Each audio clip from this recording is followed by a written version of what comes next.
Good evening बच्चों। आज की क्लास में हम लोग बातचीत करने वाले हैं बायोमोलिक्यूल के बारे में। बायोमोलिक्यूल का लेक्चर 3 आज हम डिस्कस करेंगे। लेक्चर 2 कार्बोहाइड्रेट का पार्ट हमारा चल रहा था। कार्बोहाइड्रेट में हमने मोनोसैकेराइड का डिस्कशन कर लिया था। आज की इस क्लास में हम लोग डाइसैकेराइड यानी ओलिगोसैकेराइड के अंतर्गत जो डाइसैकेराइड का पोर्शन है उसे डिस्कस करेंगे और साथ ही साथ हम पॉलीसैकेराइड के बारे में भी बात करेंगे। जैसा कि आपको पिछली क्लास में हमने क्लासिफिकेशन ऑफ कार्बोहाइड्रेट के बारे में बता दिया था, तो क्लासिफिकेशन ऑफ कार्बोहाइड्रेट में हमने आपको बताया था कि एक मोनोसैकेराइड होता है, एक ओलिगोसैकेराइड होता है और एक पॉलीसैकेराइड होता है। तो ओलिगोसैकेराइड के अंदर 2 से 10 यूनिट बनती है, मोनोसैकेराइड में no simpler unit can be obtained और पॉलीसैकेराइड में 10 से ज्यादा मोनोसैकेराइड यूनिट बनती है। अगर हम 2 से 10 यूनिट की बात करते हैं ओलिगोसैकेराइड में, तो हम आज की क्लास में बात आपसे करने वाले हैं कि अगर 2 यूनिट बनेगी तो उसे डाइसैकेराइड कहते हैं। और डाइसैकेराइड के एग्जाम्पल के अंतर्गत आपने ये कहा था कि कोई भी ऐसा कंपाउंड जो पॉलीहाइड्रोक्सी एल्डिहाइड या कीटोन हाइड्रोलिसिस के बाद देता है वो भी कार्बोहाइड्रेट कहलाता है। तो हम सुक्रोज, माल्टोज, लैक्टोज ये डाइसैकेराइड के अंतर्गत पढ़ते हैं, क्योंकि ये क्या करता है, ये 2 मोल क्या करता है, पॉलीहाइड्रोक्सी एल्डिहाइड या कीटोन का फॉर्मेशन करेगा। तो आइए देखते हैं हम लोग सुक्रोज, माल्टोज और लैक्टोज जैसे डाइसैकेराइड के एग्जांपल्स का स्ट्रक्चर कैसे है और इसका फॉर्मेशन कैसे होता है। इसी बारे में आज की इस क्लास में हम आपसे करने वाले बात। तो चलिए स्टार्ट करते हैं आज की ये क्लास, जहां पर हम पढ़ेंगे डाइसैकेराइड और पॉलीसैकेराइड के बारे में। तो डाइसैकेराइड में हमारा जो क्वेश्चन है, टॉपिक है इस लेक्चर 3 में, तो वो देखते हैं लेक्चर 3 में ये टॉपिक हमारा क्या होगा।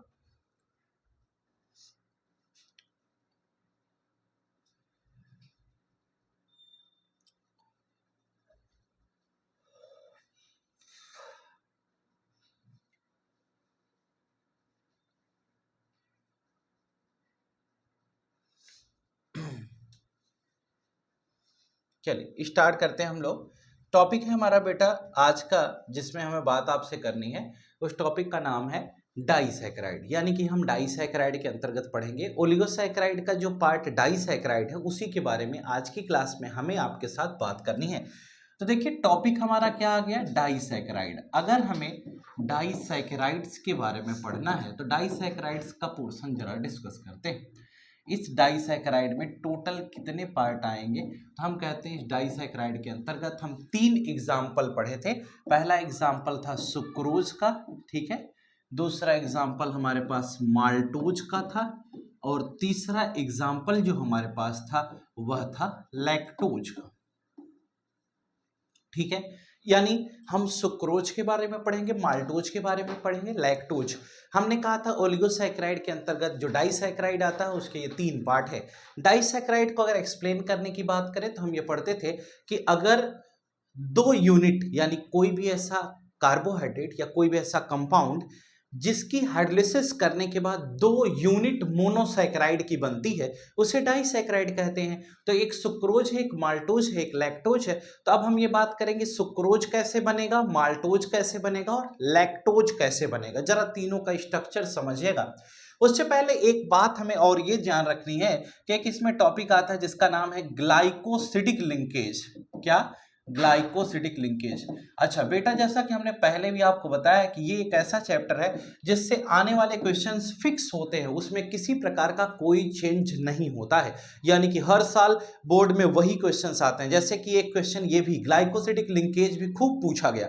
ग्लाइकोसिडिक लिंकेज डायरेक्टली पूछा जाता है कि होता क्या है। आपको जानकारी के लिए बता दें कि ग्लाइकोसिडिक लिंकेज कुछ और नहीं है, यहां पर 2 या 2 से अधिक कार्बोहाइड्रेट को हम लिंक करते हैं, ठीक है। यानी 2 या 2 से अधिक कार्बोहाइड्रेट को हम आपस में जोड़ते हैं और वाटर मॉलिक्यूल का रिमूवल होता है उस दौरान, और दोनों कार्बोहाइड्रेट की जो लिंकिंग प्रोसेस है वो ऑक्सीजन के थ्रू होती है। यानी जब हम ऑक्सीजन के थ्रू 2 या 2 से अधिक कार्बोहाइड्रेट को आपस में लिंक कर देते हैं, जोड़ देते हैं, तो उसी को हम ग्लाइकोसिडिक लिंकेज के नाम से जानते हैं।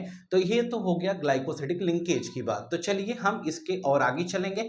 यानी कि आप ये कह सकते हैं 2 या 2 से अधिक कार्बोहाइड्रेट जब आपस में वाटर के रिमूवल के दौरान क्या होता है, ऑक्सीजन एटम के थ्रू लिंक होते हैं, जुड़ते हैं, तो उसी को हम ग्लाइकोसिडिक लिंकेज कहते हैं। अब हम पहले एग्जाम्पल पर बात करेंगे बेटा। जो हमारा पहला एग्जाम्पल है वो है सुक्रोज। तो चलिए स्टार्ट करते हैं कि ये सुक्रोज क्या है और सुक्रोज को समझा कैसे जाए। ठीक है, तो क्वेश्चन अराइज हुआ व्हाट इज सुक्रोज। ठीक है, ये सुक्रोज के बारे में हम पढ़ेंगे। सुक्रोज का फॉर्मूला क्या होता है बेटा, सुक्रोज वही शुगर केन वाला है, ये कुछ और नहीं है, C12H22O11, 12/11। अगर हमें इसके बारे में पढ़ना है तो एक बात हमें जानकारी के लिए ये जानना होगा कि सुक्रोज अगर हमें बनाना है तो सुक्रोज कैसे बनेगा। आपको याद हो तो हम प्रिपरेशन ऑफ ग्लूकोज इसके पहले लेक्चर में पढ़े थे, वीडियो अपलोड हुई है, आप उसमें पढ़े होंगे। तो बायोमोलिक्यूल के अंतर्गत हमने आपको पढ़ाया था सुक्रोज कैसे बनता है। तो अगर हम ये बात आपको समझाएं कि सुक्रोज का जब हम हाइड्रोलिसिस करते थे, पानी मिलाते थे, तो हमें ग्लूकोज और फ्रक्टोज मिलता था, याद है। सुक्रोज में वाटर का एडिशन करने पर 1 मोल ग्लूकोज और 1 मोल फ्रक्टोज मिलता है। आपको याद हो तो प्रिपरेशन ऑफ ग्लूकोज के दौरान हमने आपको ये चीज पढ़ाई थी, यानी जब हम ग्लूकोज की प्रिपरेशन सिखा रहे थे उस दौरान हमने आपको ये बताया था, जरा बोर्ड पर देखिए, हमने आपसे कहा था कि C12H22O11 था, इसमें हमने वाटर को ऐड किया H+ की प्रेजेंस में, तो हम क्या पाए थे, हमने प्राप्त किया C6H12O6 1 मोल, और दूसरा मोल भी हमें C6H12O6 मिला। तो कहा यह गया था ये ग्लूकोज है, ये क्या है, ग्लूकोज है, और ये क्या है, फ्रक्टोज है। और आपको याद हो तो ये जो ग्लूकोज और फ्रक्टोज मिला था ये अल्फा डी ग्लूकोज मिला था और ये बीटा डी फ्रक्टोज मिला था, है ना। अल्फा डी ग्लूकोज आपको यहां मिला और बीटा डी फ्रक्टोज आपको यहां मिला था। तो हम कहेंगे कि अगर अल्फा डी ग्लूकोज और बीटा डी फ्रक्टोज मिलता है, इन दोनों को, ये जो आपको दिखाई दे रहा है अल्फा डी ग्लूकोज और बीटा डी फ्रक्टोज की जो बात कर रहा हूं, अगर हम इन दोनों को, ग्लूकोज और फ्रक्टोज जो हमें मिल रहा है, इन दोनों को आपस में जोड़ दें, और जोड़ेंगे तो वाटर का रिमूवल होगा, और वाटर का रिमूवल होगा तो उस दौरान हमें क्या मिल जाएगा, हमें सुक्रोज का फॉर्मेशन हो जाएगा। तो सुक्रोज हम कैसे पढ़ेंगे जरा समझिएगा। अल्फा डी ग्लूकोज और बीटा डी फ्रक्टोज के थ्रू हम सुक्रोज का फॉर्मेशन करते हैं, तो सुक्रोज का फॉर्मेशन कैसे होगा इसी बारे में हम आपको बताने वाले हैं। देखिए ये तो हो गई ग्लूकोज और फ्रक्टोज की कहानी। तो चलो हम स्टार्ट कर लेते हैं कि सुक्रोज की प्रिपरेशन कैसे करेंगे। ठीक है, अब हम सुक्रोज पर बात करेंगे मेनली, खूब ध्यान से समझिएगा, कोई जल्दबाजी नहीं है। और अगर आप सोचें कि कम समय में आपको आ जाए तो फिर ये आपकी इच्छा है। हमें क्या करना है, हमें सबसे पहले लेना होगा अल्फा डी प्लस ग्लूकोज, ठीक है। उसके साथ में हम क्या कंसीडर करेंगे, बीटा डी माइनस फ्रक्टोज, दोनों का फॉर्मूला सेम। हम ध्यान इसका रखेंगे कि अल्फा डी प्लस ग्लूकोज का जो कार्बन हमें लेना है वो C1 लेना है, इसका C1 लेंगे और इसका हम C2 लेंगे, यानी कि अल्फा डी प्लस ग्लूकोज का C1 और बीटा डी माइनस फ्रक्टोज का C2 हमें कंसीडर करना है। दोनों को आपस में जोड़ेंगे, ग्लाइकोल एसिडिक लिंकेज होगा और प्रोडक्ट बना लेंगे। तो जरा आइए हम लोग बातचीत कर लेते हैं इस विषय पर। देखिए, अल्फा डी प्लस ग्लूकोज का मतलब हुआ कि हमारे पास जो साइक्लिक स्ट्रक्चर हमने आपको पढ़ाया था पिछली क्लास में वो बड़ा ही काम आने वाला है। ये देखिए, ये हमारे पास अल्फा डी प्लस ग्लूकोज बनाना है, तो बेटा HOH, अभी आप नोट नहीं करिए, आप बोर्ड की तरफ खूब ध्यान से समझ लीजिए, क्योंकि ये बहुत ज़रूरी है कि आपको स्ट्रक्चर समझ में आए। उसके बाद हम यहाँ छठवें कार्बन को लिखते थे और यहाँ H लगाते थे। इस प्रकार से हमने अल्फा डी प्लस ग्लूकोज बना दिया। कहें हाँ बिल्कुल सही है। और इस केस को जब हम बनाते थे तो हम ऐसे तो लिखते थे, यहाँ 1, ये 2, ये 3, ये 4, ये 5 और ये 6, ये हो गया। हमारे पास जो दूसरा दिखाई दे रहा है वो बीटा डी माइनस फ्रक्टोज है। ध्यान रहे कि बेटा पहले तो ये समझो कि बीटा डी, ये हमारा फ्रक्टोज का स्ट्रक्चर ऐसे बनेगा, और जब फ्रक्टोज का स्ट्रक्चर ऐसे बनेगा तो ऐसी सीन में आप क्या करते थे, ऐसे ऐसे बनाते थे, है ना। फ्रक्टोज में 4 कार्बन रिंग में रहते थे। अब क्या करोगे, यहां से जब आप बनाते थे तो आप जानते हो कि सेकंड कार्बन आपका उधर होता था, और बीटा डी बना है तो इसका मतलब OH ऊपर होगा और CH2OH कहाँ होगा, नीचे होगा, ठीक है। और उसके बाद आप तीसरा, पहला कार्बन ये हो गया, ये पहला कार्बन, ये दूसरा हो गया, और ये तीसरा, ये चौथा, ये पांचवा, और ये ऊपर छठवां बनेगा। कहे हाँ बिल्कुल सही बात है। तो जब तीसरे कार्बन पर आपको पता है कि OH ऊपर होता है, H नीचे होता है, फिर H होगा, फिर OH होगा, और इधर क्या हो जाएगा, CH2OH और H बनेगा। कहे हाँ यार ये तो बात बिल्कुल सही है। यानी कि हम बीटा डी फ्रक्टोज जब बनाएंगे तो जैसा आपके सामने बोर्ड पर दिख रहा है, इस प्रकार से हम बीटा डी फ्रक्टोज का स्ट्रक्चर बना लेंगे। अगर हम कहते हैं बीटा डी फ्रक्टोज हमारे पास ऐसा बन गया, अब क्वेश्चन में लिखा है कि अल्फा डी प्लस ग्लूकोज का C1 लेना है और बीटा डी माइनस फ्रक्टोज का C2 लेना है बेटा। तो इसका पहला कार्बन होना चाहिए, उसका दूसरा होना चाहिए। इसका पहला यहां है, ये OH दिख रहा है, अच्छा है, बॉन्ड बना सकता है, लेकिन इसका सेकंड कहां है, यहां है। अगर इसका सेकंड यहां हो गया तो अब गाड़ी हमारी चल नहीं पाएगी, बन नहीं पाएगा। ऐसी केस में अब इस सेकंड को हमें इधर ले आना है, तो कैसे ले आएंगे, जरा आप इसे एनालिसिस करिएगा। बुक देना जरा। जैसे ये आपकी बुक है, ठीक है, ये अब आपकी बुक अगर ऐसे है तो इस बुक को अगर ऐसे कर लो, ठीक है, ध्यान से समझना। इसको हम इस 2D प्लेन से 3D में ले आ रहे हैं। जब हम 3D में ले आएंगे तो सारे बॉन्ड कैसे हो जाएंगे, ऐसे ऐसे ऐसे ऐसे, ओ मान लो ऐसे लगा, तो सारे बॉन्ड कुछ इस प्रकार हो जाएंगे। अब आपको क्या करना है, इसको सेकंड वाले को कहां ले आना, इधर। तो अगर हम इसको ऐसे उठा करके हे ऐसे पलट दे, समझ पा रहे हो, ऐसे था ये, ऐसे उठाकर ऐसे अगर पलट देंगे तो सारे बॉन्ड में जो नीचे है वो ऊपर चला जाएगा और O अपनी जगह पर सेम रहे, क्योंकि ये ऐसे था, पलटा जाएगा तो O तो यही रहेगा ना जहां पर है। केवल हमारे सारे जो नीचे है बॉन्ड में लिखे हुए वो OH या HCH2OH वो ऊपर चले जाएंगे, तो हम बीटा डी फ्रक्टोज पा जाएंगे। अभी भी बीटा डी फ्रक्टोज ही है, लेकिन हम इसका पहला कार्बन इसके सेकंड से जोड़े, तो जोड़े कैसे, इसीलिए हम ये काम नहीं कर पा रहे थे। तो जब हम इसको पलटेंगे, मिरर इमेज वाली कहानी जैसे पढ़ते थे, हमारे पास क्वेश्चन ये हुआ कि ये O हो गया, ये हो गया, ये हो गया, ये हो गया और ये हो। अब हम इसी को आपको समझा रहे हैं, जब ऐसा हमने बना लिया तो अब इस दशा में होगा क्या। अब हम कहते हैं कि हमने ये बना लिया है, हम इसको पलटना चाहते हैं, ठीक है। जब हम इसको पलटेंगे तो जो जितने बॉन्ड आपको दिख रहे हैं ये सब उल्टे हो जाएंगे, तो ये ऊपर क्या होगा, ऊपर होगा CH2OH, ठीक है, ये पहला हो गया। नीचे क्या आएगा, OH आएगा। कहे हाँ यार बिल्कुल सही।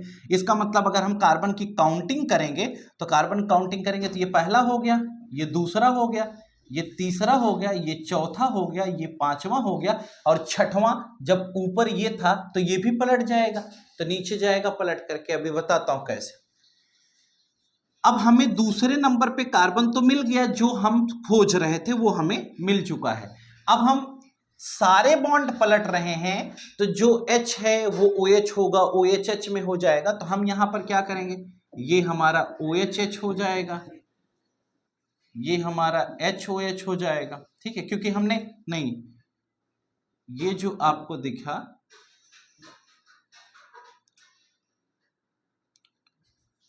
ये, अब थर्ड कार्बन में OH कहां था, ऊपर था, H नीचे था, तो ये पलटेगा तो ये क्या हो जाएगा, H ऊपर होगा, OH नीचे हो जाएगा।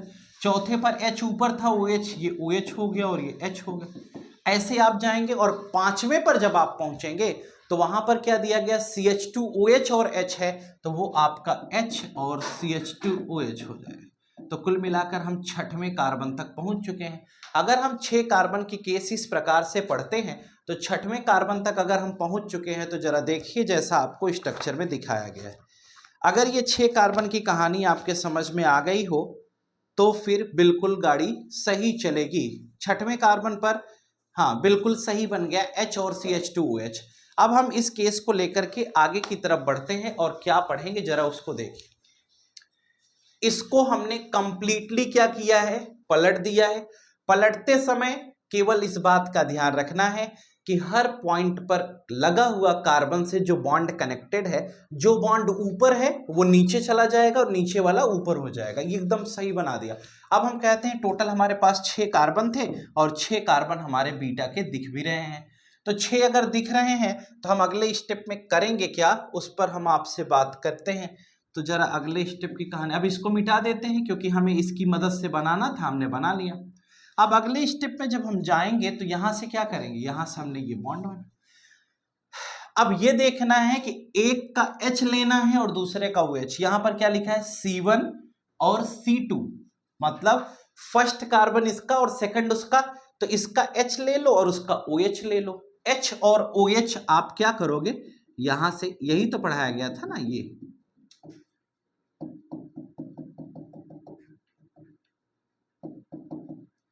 अब इसका H और OH H2O बनाकर बाहर चला जाएगा और जब यह H2O बनाकर बाहर जाएगा तो ऐसी सिनेरियो में ये क्या होगा, यह जुड़ेगा। अब देखना कैसे जुड़ता है, ये ऑक्सीजन, ये हुआ, ये हुआ, ये हुआ और ये हुआ। अब ये हुआ, इसमें जो ऑक्सीजन आएगा वो ये हो जाएगा, वो ये हो गया, ये हो गया, ये हो गया, ये हो गया, ये हो गया, ये। अब ये जो ऑक्सीजन से लिंक हुआ या कनेक्ट हुआ, इसी को बेटा क्या कहते हैं, इसी का नाम देते हैं ग्लाइकोसिडिक लिंकेज, इसी को हम कहते हैं। यानी कि जब हम ग्लाइकोसिडिक लिंकेज की बात करेंगे तो हम इस प्रकार से ग्लाइकोसिडिक लिंकेज को पढ़ लेते हैं। अब हम कहते हैं कि अगर इसमें हमें बनाना भी होगा तो भी कोई आपत्ति नहीं। ऊपर H था, ऊपर H लिख देंगे, यहाँ HOH था, बिल्कुल प्यार से HOH लिख दिया। नीचे आया तो यहाँ पर क्या था, OH और H था, बिल्कुल सही। इधर गया तो यहाँ पर क्या था, H और OH था, ये भी सही। ऊपर गया तो क्या था, वही जो पहले चलता था, अब सब वही लिख दिया गया, ये बन गया। अब उधर जाओगे तो जो उसमें लिखा है वही लिखते चले जाना है, यानी कि यहाँ पर हमारा CH2OH था, है और रहेगा। इधर गए तो हमारा OH तो अब खत्म हो गया है, ये H था, ये OH था, ठीक है। इधर गए तो ये OH था और ये H था, फिर इधर गए तो ये H हो गया और ये क्या हो जाएगा, CH2OH होगा। इस प्रकार से हम पूरा का पूरा लिख दिए और देख पाए कि इसका पहला कार्बन और इसका दूसरा आपस में बॉन्ड बना करके इस प्रकार से प्रोडक्ट बना चुका है। तो हम आसानी से क्या कर सकते हैं, सुक्रोज को समझ सकते हैं। यानी सुक्रोज का स्ट्रक्चर अगर कहीं पर पूछा जाए तो बस ध्यान ये रखना है कि अल्फा डी प्लस ग्लूकोज लेना है और बीटा डी माइनस फ्रक्टोज लेना है, दोनों को आपस में C1 C2 के थ्रू जोड़ देना है और ऐसा प्रोडक्ट आपको मिल जाएगा। इसको नोट करिए खट से, फिर आगे चलते हैं। और ये जो ऑक्सीजन से हमें कनेक्शन दिखाई दिया, इसी का नाम होता है ग्लाइकोसिडिक लिंकेज।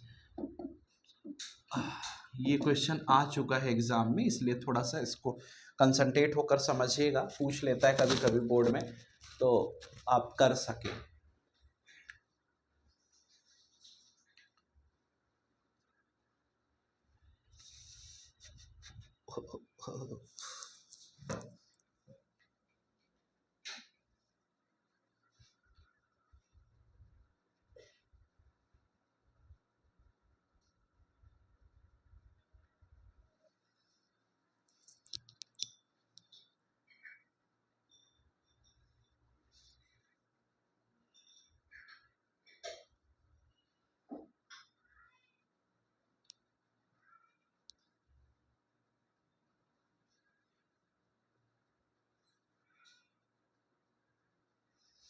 चलें आगे। इसके बाद सुक्रोज के बाद सेम टू सेम हम माल्टोज में चलेंगे। हमारा पहला क्वेश्चन सुक्रोज था, दूसरा हमारे पास जो मिल रहा है वो है माल्टोज। माल्टोज सुक्रोज से लाख गुना अच्छा है, यानी आसान है, आप इसको तुरंत समझ जाएंगे। स्ट्रक्चर सेम, फॉर्मूला जो है इसका सेम है, फॉर्मूले में कोई भी अंतर नहीं है। C12H22O11, यह भी एक कार्बोहाइड्रेट है। अब कहानी में कुछ इस तरह सा ट्विस्ट सिर्फ इतना सा है कि इसको बनाने के लिए हम अल्फा डी प्लस ग्लूकोज लेते हैं और अल्फा डी प्लस ग्लूकोज को हम अल्फा डी प्लस ग्लूकोज के साथ ही ट्रीट करते हैं, यानी कि इसका भी अल्फा डी प्लस ग्लूकोज होता है और दूसरा भी अल्फा डी प्लस ग्लूकोज ही लेना है। अब हम कहते हैं इस पहले केस में हम जो कार्बन लेंगे वो C1 लेंगे और जो दूसरे का कार्बन होगा बेटा वो C4, यानी कि C1 और C4 को आपस में जोड़ देंगे तो हमें क्या मिलेगा, माल्टोज मिल जाएगा। आइए एक आसान सा स्ट्रक्चर हम आपके साथ डिस्कस कर लेते हैं। देखिए अल्फा डी प्लस ग्लूकोज कहा इन्होंने, तो अल्फा डी प्लस ग्लूकोज मैं बना कर दिखा देता हूं। ये देखिए ये बना, अल्फा का मतलब H ऊपर होगा, OH नीचे होगा।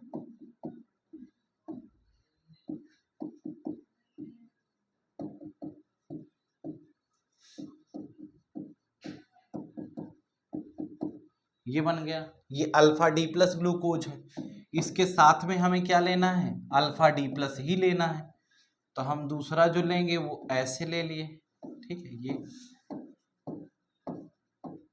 ठीक है, अल्फा डी प्लस के साथ अल्फा डी प्लस लेना है, तो ये H हो गया और ये OH हो गया।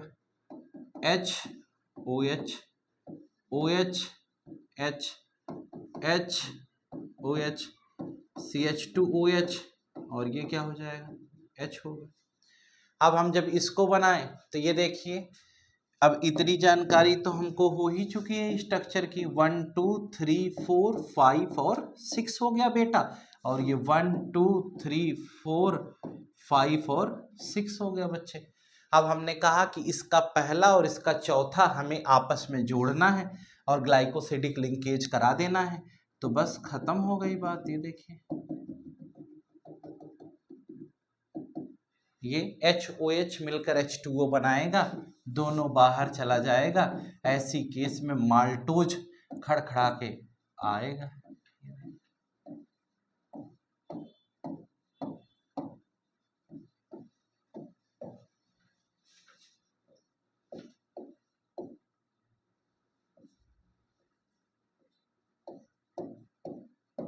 ये देखिए आपके सामने माल्टोज आपका आ चुका है, कुछ नहीं करना है, H हो गया, HOH OHH HOH CH2OH ये हो गया और ये H हो गया। वही कहानी यहाँ है, HOH HOH OH H CH2OH और ये H हो गया और हमारा ये H हो गया। और ये जो बना हमारा, इसको हम क्या नाम देंगे, इसको नाम देंगे ग्लाइकोसिडिक लिंकेज। और ये स्ट्रक्चर किसका हो गया, माल्टोज का। आपको अगर कुछ संशय लग रहा हो तो आप इसमें कार्बन काउंट कर लीजिए, हाइड्रोजन काउंट कर लीजिए, आपको क्लियर हो जाएगा क्या सच में ये माल्टोज है या नहीं है। यानी कि माल्टोज के स्ट्रक्चर को समझने के लिए आपको काउंटिंग करनी है, तो आप काउंटिंग करके भी देख सकते हैं। हर कॉर्नर पे कार्बन लगा है और बाकी जहाँ लगा है वो तो दिख ही रहा है। यानी कि आप अल्फा डी प्लस ग्लूकोज लेंगे, दूसरा भी अल्फा डी प्लस ग्लूकोज लेंगे, इसका C1 लेंगे, उसका C4 लेंगे, दोनों आपस में जोड़ देंगे, प्रोडक्ट बन जाएगा। माल्टोज के बाद अब हम चलेंगे बेटा सुक्रोज के, सुक्रोज हो गया, माल्टोज हो गया, अब हम लैक्टोज के पास चलेंगे और देखेंगे कि लैक्टोज के क्या केस होते हैं, उसको हम कैसे समझते हैं।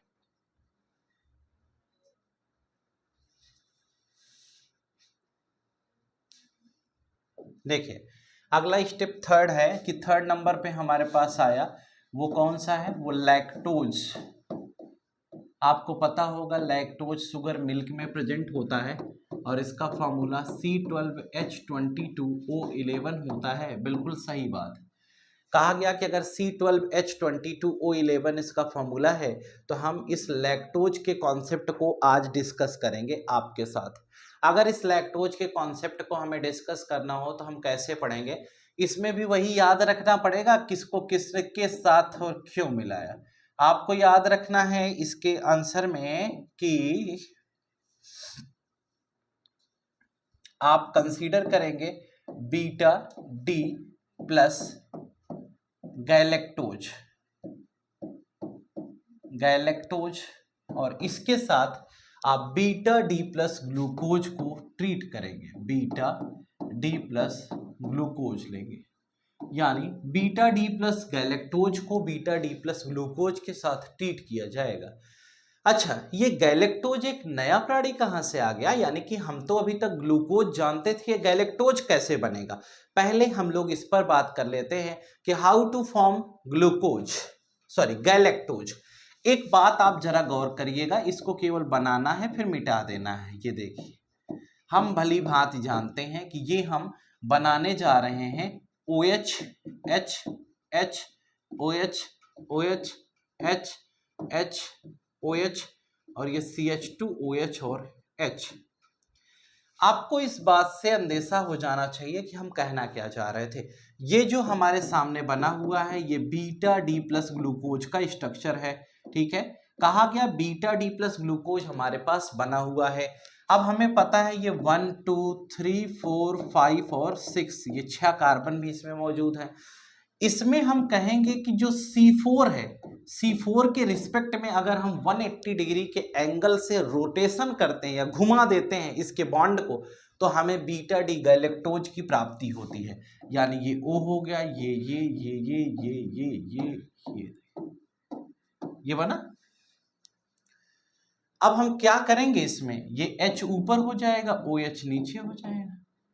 दूसरे स्टेप में आओगे बेटा, HOH हो गया, तीसरे में OHH हो गया, चौथे में फिर, अब देखो चौथा स्टेप समझना है, ये OH ऊपर चला जाएगा और H नीचे आ जाएगा। यानी चौथे कार्बन के रिस्पेक्ट में अगर आप बीटा डी ग्लूकोज को घुमाते हुए 180 से, तो आप तुरंत प्राप्त कर लेंगे OH ये हो गया और H ये हो गया, ठीक है। ध्यान रहे कि बेटा H नहीं जुड़ता, O जुड़ता है, तो ये OH हो गया और H हो गया, और यहाँ हमारा CH2OH और H जैसे था वो है ही।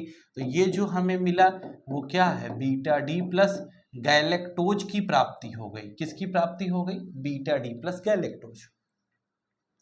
तो हम आपको ये सिखा रहे थे कि बीटा डी प्लस ग्लूकोज को हम बीटा डी प्लस गैलेक्टोज में कैसे कन्वर्ट करेंगे, और हमने कन्वर्ट भी कर लिया बड़ा ही आसान तरीके से, कोई समस्या का सामना हमें नहीं करना पड़ा।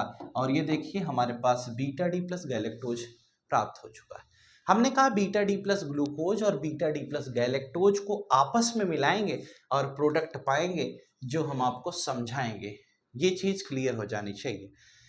अब हम कहते हैं कि अगर हमें इतना क्लियर हो गया तो हम इसको मिटा देते हैं, और इसको मिटा करके फिर हम काम करते हैं कि हमारे पास ये जो गैलेक्टोज स्ट्रक्चर मिल गया, चौथे कार्बन को घुमा दोगे गैलेक्टोज पा जाओगे, ग्लूकोज बीटा डी प्लस वही लिखना है जो पहले था। अब हम क्या करेंगे, इसको हम रब कर देते हैं और हम वहां चलते हैं जिसका आप इंतजार कर रहे हैं।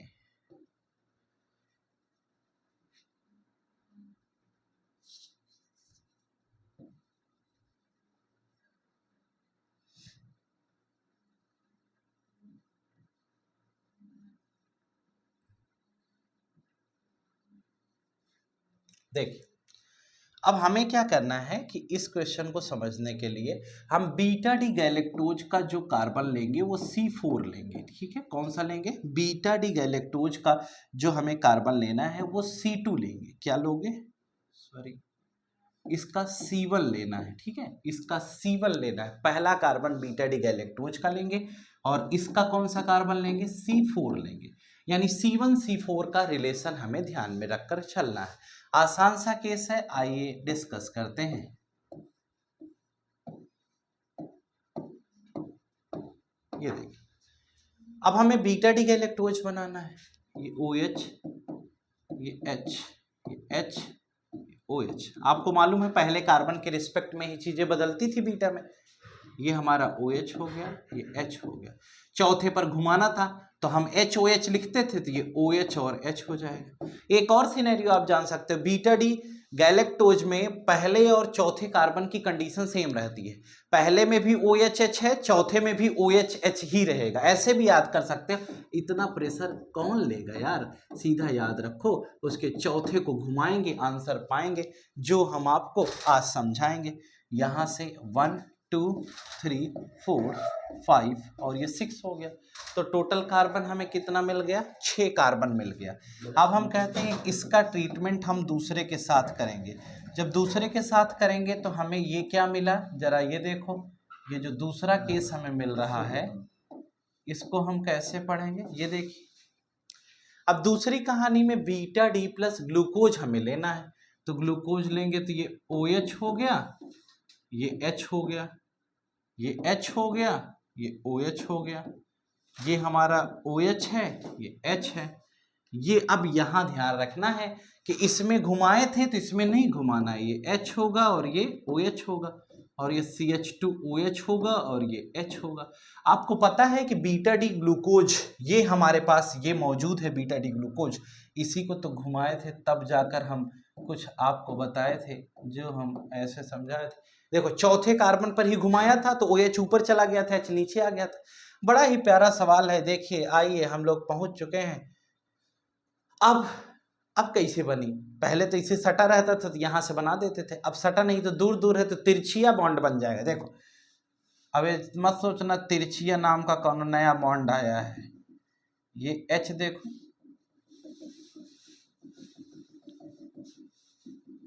ये देखो यहां से H और OH, इसका पहला उसका चौथा मिलके बाहर जाएगा, और जब HOH बाहर जाएगा तो फिर से -H2O उसी प्रकार से आएगा, और जब H2O माइनस में होगा तो फिर क्या करोगे, कुछ नहीं, खत्म हो गया। देखो क्वेश्चन में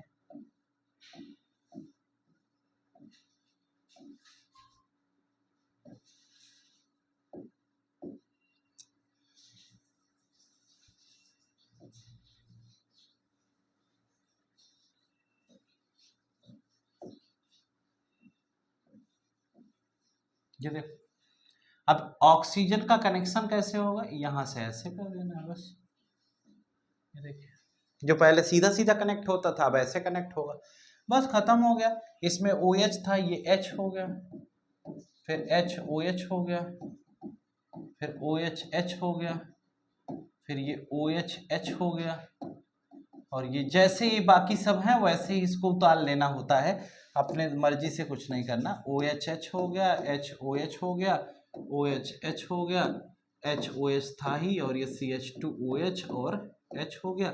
यही हमारा किसका स्ट्रक्चर हो गया, लैक्टोज का, और ये जो लिंकेज है इसी को हम ग्लाइकोसिडिक लिंकेज कहते हैं।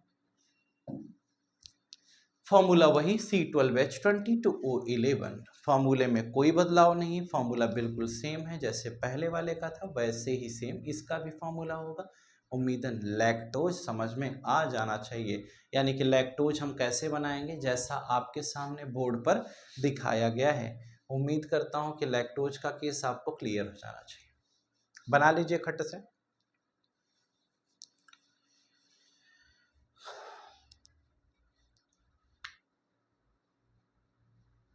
अभी तक बच्चों इतनी देर में आपने देखा कि आपको हमने डाइसैकेराइड पढ़ाया, तो डाइसैकेराइड में हमने 3 बात बताई। पहली बात हमने बताई आपको कि जब कभी भी डाइसैकेराइड हम बनाते हैं तो डाइसैकेराइड में हमारे अंदर सुक्रोज, लैक्टोज और माल्टोज 3 स्ट्रक्चर्स आते हैं। पेपर में एग्जाम में स्ट्रक्चर पूछे जा सकते हैं, बहुत ही डिटेल तरीके से हमने आपको सुक्रोज, माल्टोज और लैक्टोज का स्ट्रक्चर बता दिया है।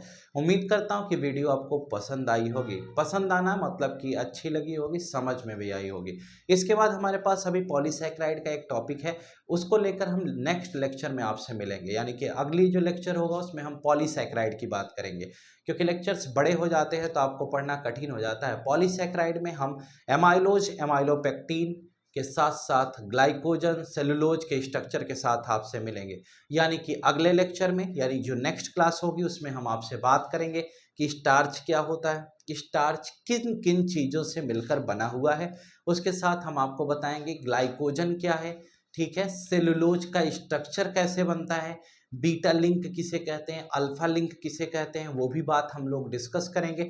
और फिर इंपॉर्टेंस ऑफ कार्बोहाइड्रेट बता करके हम कार्बोहाइड्रेट टॉपिक समाप्त करेंगे। कार्बोहाइड्रेट खत्म कराने में 3 लेक्चर्स लगे, लेक्चर 2, लेक्चर 3 एंड लेक्चर 4। तो लेक्चर 4 जो होगा वो होगा पॉलीसैकेराइड। पॉलीसैकेराइड के अंतर्गत आने वाले 3 एग्जाम्पल्स जो आपके सिलेबस में है, स्टार्च, सेलुलोज एंड ग्लाइकोजन। और लास्टली हम डिस्कस करेंगे इसी लेक्चर 4 में इम्पोर्टेंस ऑफ कार्बोहाइड्रेट, यानी कि कार्बोहाइड्रेट का इम्पोर्टेंस हमारे डेली टू डेली लाइफ में क्या है, और कार्बोहाइड्रेट अगर हमारे बॉडी में एक्सेस हो जाता है तो उससे क्या लॉस हो रहा है, क्या नुकसान होता है, क्या फ़ायदा है, ये सारी चीज़ें हम डिस्कस करेंगे और कौन कौन सी बीमारियां हमें इससे रिलेटेड हो सकती हैं। तो ये कार्बोहाइड्रेट के इस अगले टॉपिक में हमारी आपकी बात होगी, जहां पर हम डिस्कस करेंगे। और उसके बाद फिर हम लोग नेक्स्ट टॉपिक होगा हमारा प्रोटीन, जो 1 घंटे 1.25 घंटे का लेक्चर होगा, उसमें हम प्रोटीन को ख़त्म करा देंगे। उम्मीद करता हूं कि लेक्चर आपको समझ में आया होगा। अगर समझ में आया हो तो आप अपने फ्रेंड्स तक शेयर करना ना भूलें, दूसरों को ज़रूर इन्फॉर्म करें और अच्छे से बायोमॉलिक्यूल पढ़ें। एग्ज़ाम बहुत करीब है, इससे आने वाला हर एक क्वेश्चन फिक्स है, इसमें कोई क्वेश्चन बाहर से नहीं आएगा, जो सिलेबस में है वही आएगा। आज के लिए फिलहाल इतना ही, फिर मिलेंगे नेक्स्ट क्लास में पॉलीसैकेराइड के साथ। तब तक के लिए गुड नाइट।